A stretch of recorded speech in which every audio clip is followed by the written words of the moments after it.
સુરતમાં 3 વૃદ્ધ મહિલાઓએ માનવતા મહેકાવી છે। આ 3 સગી બહેનોએ ₹1,21,00,000નું શિક્ષણ માટે દાન આપ્યું છે।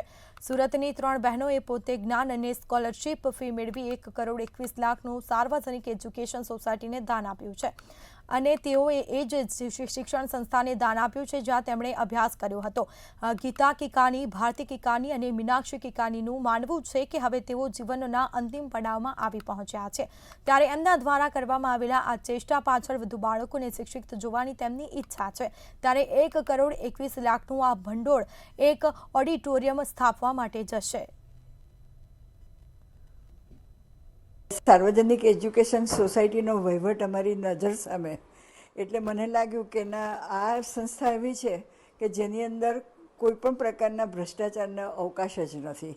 એમાં તો ઉલટાનું એક પ્રકારનું એનું સંસ્કારનું ઘડતર કરવામાં આવે છે અને વ્યક્તિત્વ ઘડતર જો સારું હશે તો એ કોઈ પણ ક્ષેત્રમાં વ્યક્તિ જશે એ સારી રીતે જ કામ કરશે।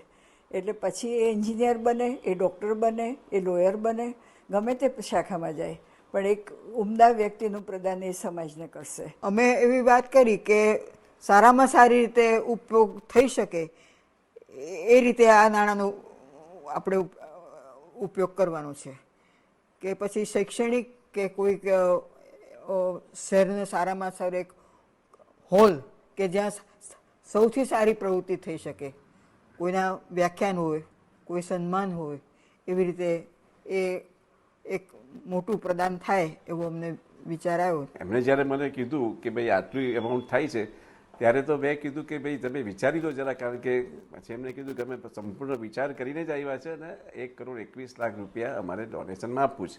અને પછી આ બધી વાતો કીધી કે અમે બધા સ્ટુડન્ટ્સ હતા અને સ્ટુડન્ટ્સ હતા, અહીંયા જ અમે ભણેલા છે, અહીંયા જ અમે જોબ કરીને અહીંયાથી જ કંઈ મેળવ્યું છે। મીનાક્ષીબેન તો મારા ત્યાં છાંયડામાં પણ એમને સેવા આપી છે।